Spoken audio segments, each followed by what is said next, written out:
Aktivitas belajar mengajar di SMP Negeri 8 Kota Parepare terganggu. Hal ini terjadi lantaran seorang warga menyegel sekolah tersebut setelah mengaku sebagai pemilik lahan. Penyegelan pun berakhir setelah sejumlah Satpol PP datang dan membuka segel sekolah.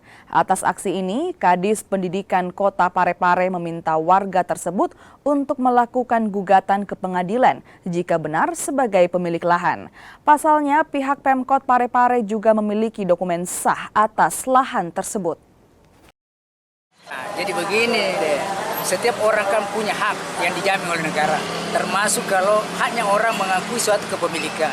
Ya, pemilikan atas bangunan apa harta benda itu saya berhak, tapi itu kan harus dipaksakan secara hukum. Nah sekarang kami kan menduduki ini sudah bertahun-tahun sebagai peserta.